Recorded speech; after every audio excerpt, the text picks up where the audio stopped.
Hi everyone, my name's Vitor. I work at Improbable, and my role there is mostly in business development with some developer relations functions. I predominantly deal with small to medium studios who are looking to use our platform. Just a caveat before I start, I'm not an engineer. I will be going into some more technical aspects of the platform towards the end of the talk, but apologize if I don't go in as deep as some of you might like, because I don't code myself. Anyway, let's get started. Too close? Thank you. Hopefully that's better. Okay, so you know who I am? Who are Improbable? What do we do? We are a British-based technology company. We were formed around 4 or 5 years ago with the intention of making giant, complex online games. Turns out making games is really, really hard. We didn't have the right team at the time to do that, but we did have the right team to create a really interesting platform for game building that would not just be great for that particular title we were making, but for anyone making these types of large, complex online worlds. Since then, we've grown pretty rapidly. We're nearly 300 employees today. We're based in London, but we also have offices in San Francisco, in Guangzhou in China. We have a BD development office in Singapore as well, and we're continuing to expand. There are around 20 games being built with our platform today, and last year we raised $500 million from SoftBank in a major investment round, and we're looking to keep growing and aiming ahead for the next couple of years.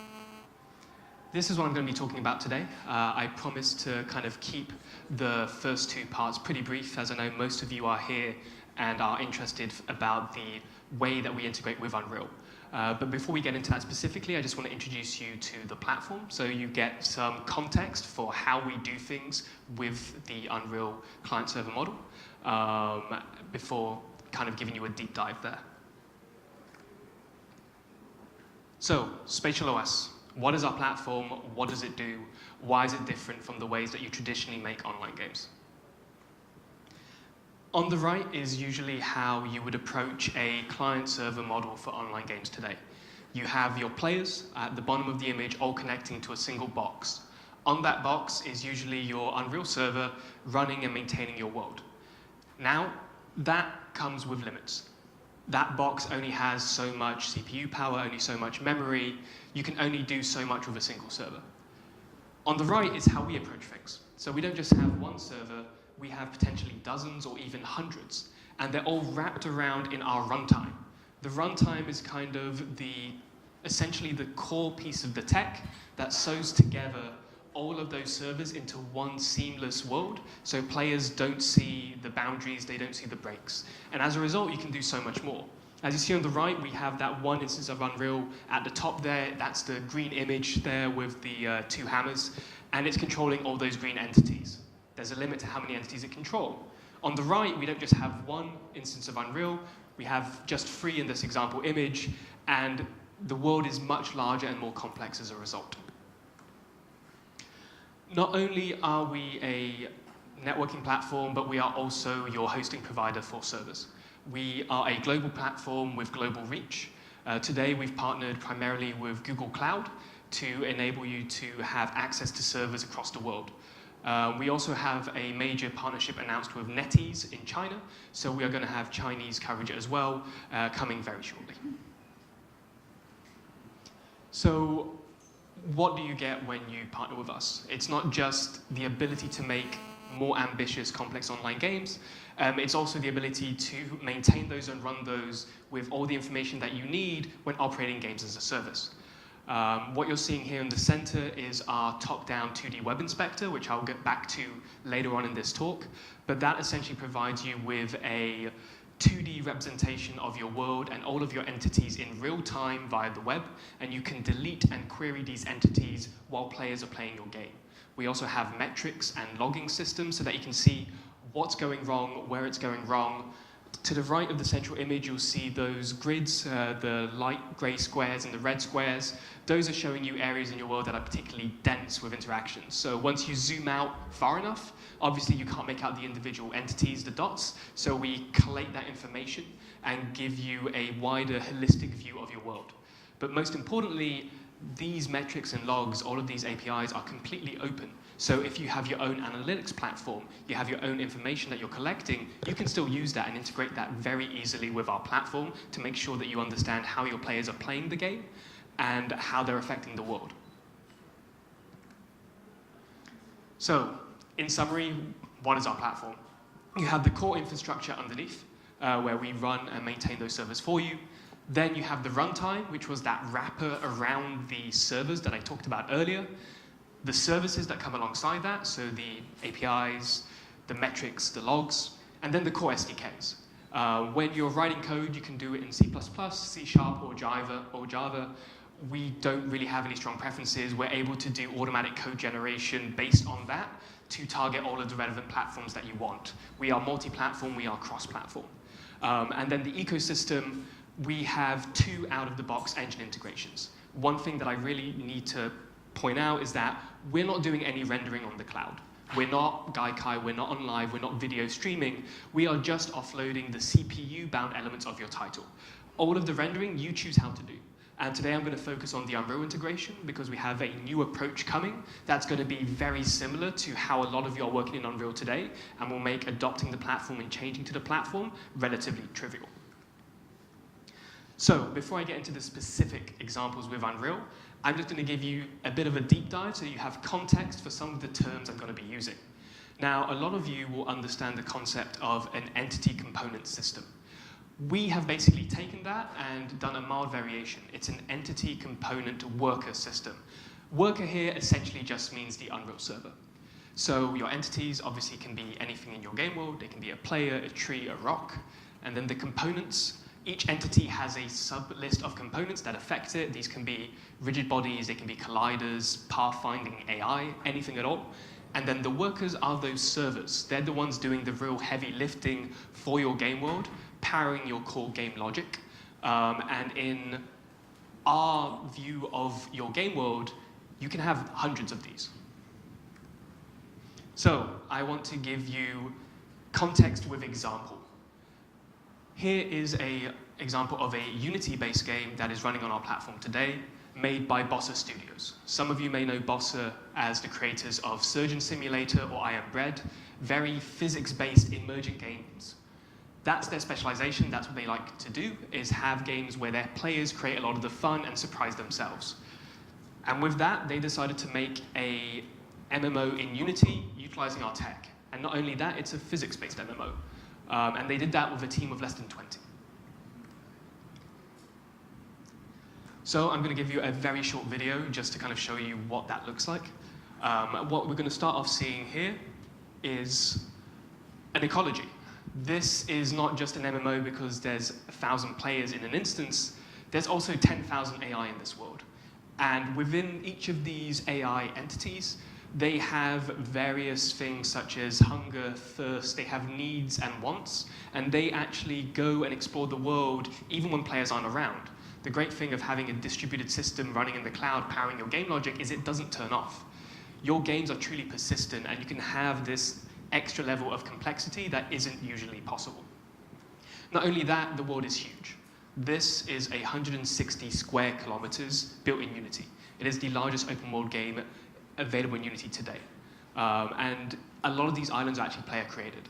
So what you're going to see here is a lot of examples of physics-based interaction. All of these physics calculations are happening on the cloud.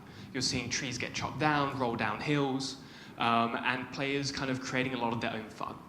Like I said earlier, it's a 1,000-player game, and it's a completely seamless, stitched-together world, and players don't see those boundaries at all. I talked about complexity. Well, powering a 1,000-player game is hard enough. What about powering a 1,000-player game with a heavy reliance on physics?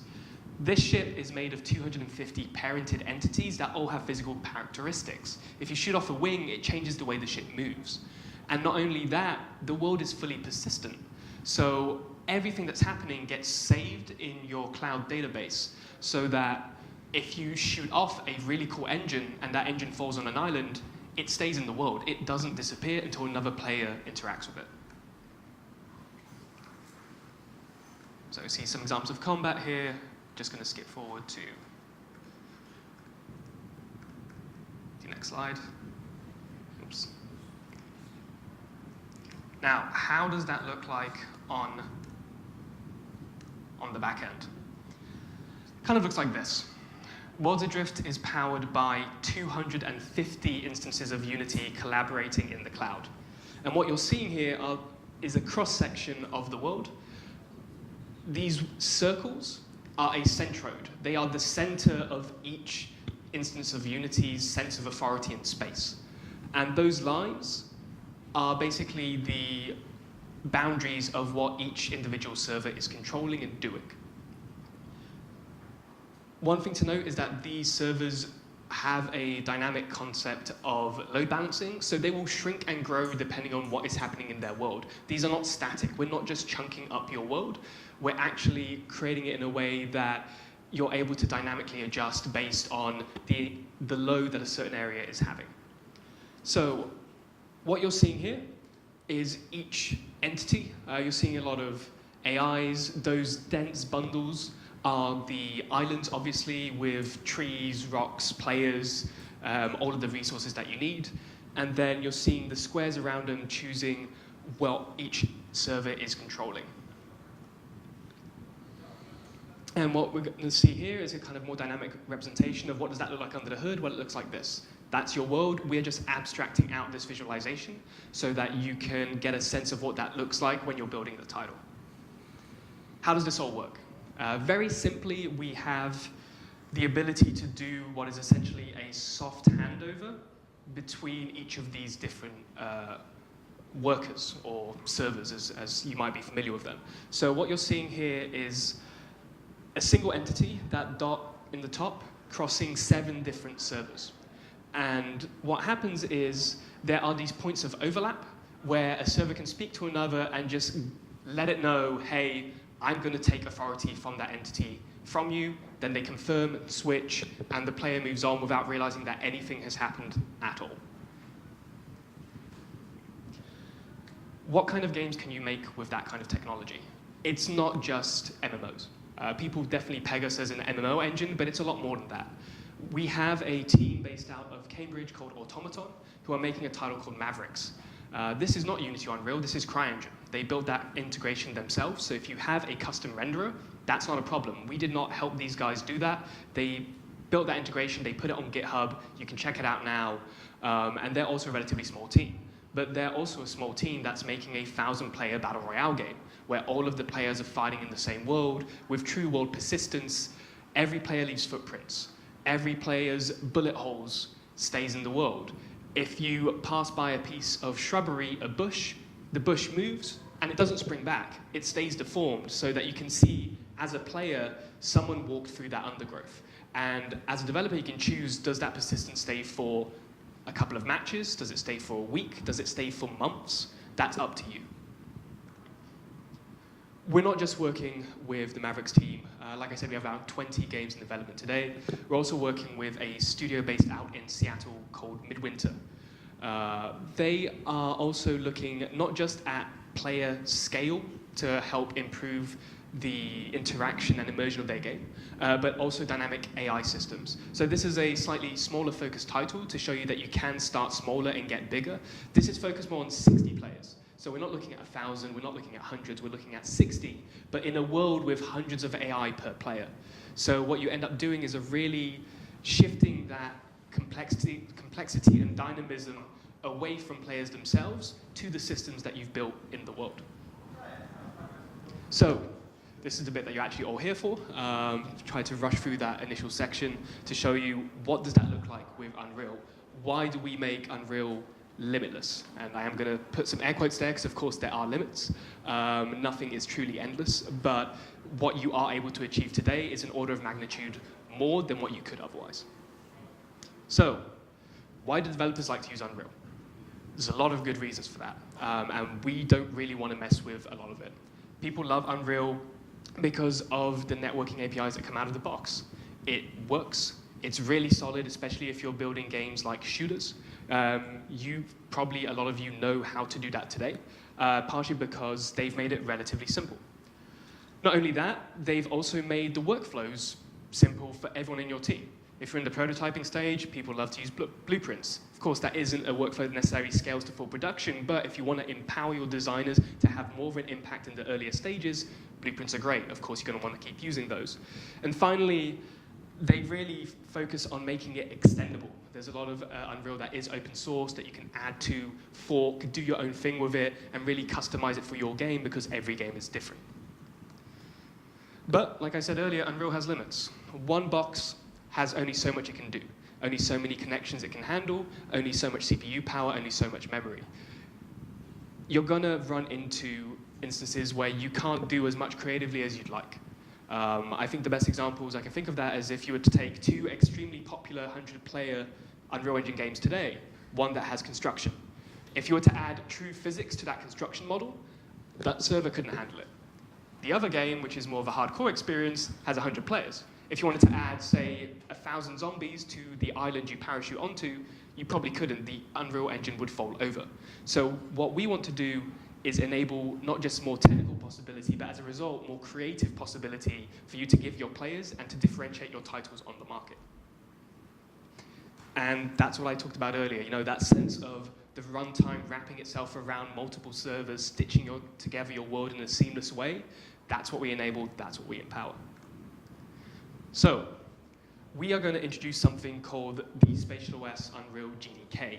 GDK just stands for Game Development Kit. It's basically going to be a starter project, a modular starter project that you can download, start using, and start editing and build your game from a strong foundation without having to redo all of the basic stuff that you need for a shooter or for the type of games that you're usually going to make. And there's a couple of things that we're focused on when making the Unreal GDK. That's to make it native, limitless, easy to port, and open source. So, what do I mean by each of those? Well, I talked earlier about what were the reasons that people love Unreal. We don't want to change those. We don't want to interfere with those. Our main priority is to keep that familiar and not force you to learn an entirely new paradigm. So when I'm talking about native, I'm talking about keeping the network size mostly the same as to what you know. You don't want to build your own character controller, RPCs, or replicated actors. That's great, that's out of the box. We don't want you to have to do that either. We had a version of Unreal integration about a year ago that kind of forced you to do all of that, and we learned from our mistakes. We learned that that was a less than ideal focus, less than ideal workflow, because it was a workflow designed around our system, not Unreal. And frankly, more developers know Unreal than our system, so it makes sense to really integrate into something that not only is prolific, but that does these things really well. Limitless, I've already gone through that. You guys feel like you get the pitch now of having more servers, more power just means you can do more with your games. And easy to port. This is something that's going to be really big for us. We want it to be a really seamless experience to migrate your games from the current single client server model to the multi-server model.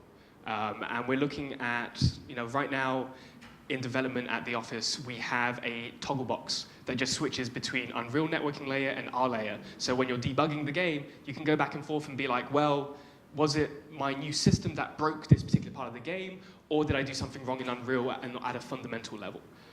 We really want to make sure that the workflows are easy to transfer over, your skills transfer over. And finally, open source. We are going to release an alpha version of this game development kit probably within the next few weeks. And we're going to make sure that all of the documentation is readily available. It's on GitHub. We have forum communities, Discord communities, where we get our engineers to interact with them. Because we understand that if you're making something big and ambitious, you want to control every level of that code. You want to know exactly what's going wrong and where. And we want to enable that. We don't want to hide anything from you. So, I mentioned earlier this team called Midwinter based out of Seattle. They are very important to us for a couple of reasons. The main one being that they are helping us build out this Unreal implementation.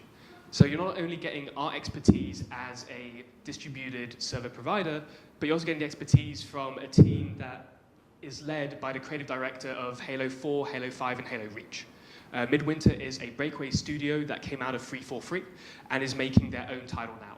And we are working very closely with them to validate our Unreal integration, to work on new proof of concepts, and to have a constant discussion with a major client as to what it is that you want to see. So if you're making a shooting game today, you're getting the expertise from people who have shipped multi-million selling AAA shooters already on the market. So let's get down into the nitty-gritty. How does it work specifically? Here's a quick diagram to show what a lot of you already know. What does it look like when I'm using an Unreal server in the cloud with their default networking stack? So you have your world on the server, and you have all your actors. These can be players, these can be entities. And every single player that does anything in the world opens up a net connection channel.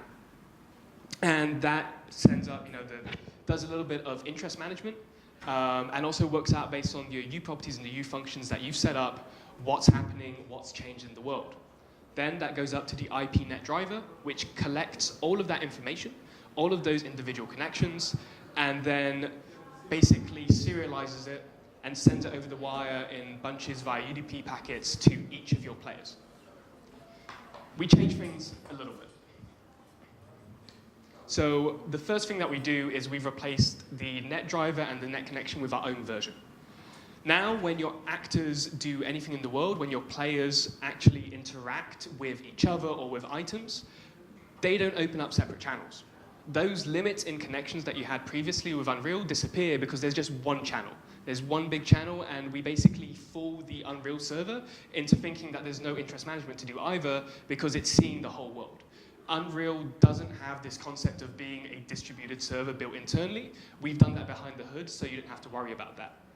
Then that goes to the spatial net driver, which takes those U properties and U functions that you build as normal and transfers it into our versions of those things. So U properties for us are those components that I mentioned about earlier.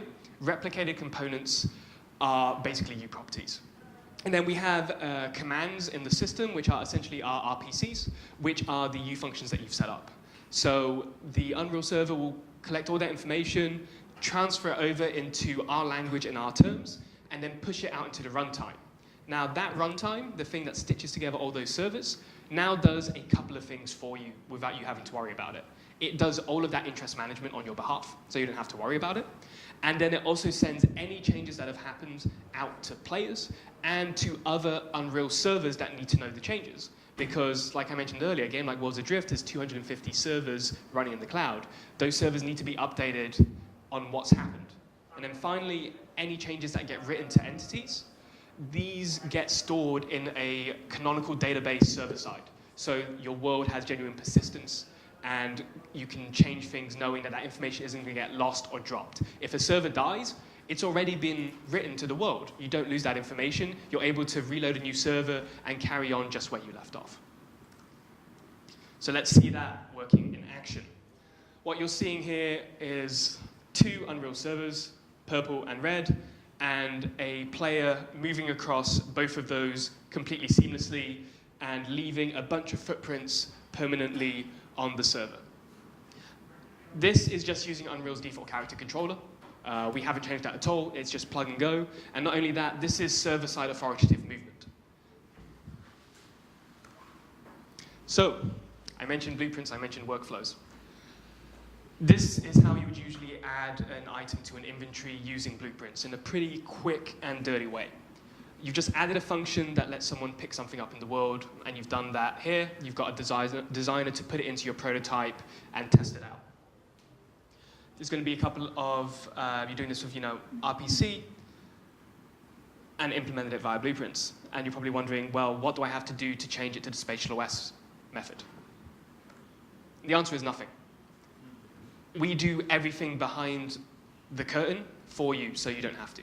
All of the changing those U functions and U properties to our specific terminology just happens. You can still give your designer and not have to worry about teaching them how does SpatialOS work.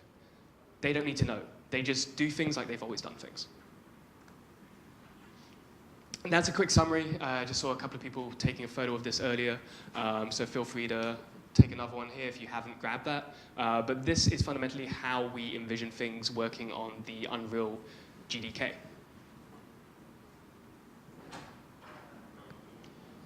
So it's really about taking that overhead of the interest management away from the server, leaving it to our runtime, and having our run team deal with all of that replication and interest management for you. So, how are we going to give this to you? How are we going to give you a kick-started way to start your project? We're going to make a sample game, a very basic shooter that you can just take and start editing. That'll hopefully be coming out within a couple of weeks, and you can play around with it, look at the modules, see if you can take any of those elements and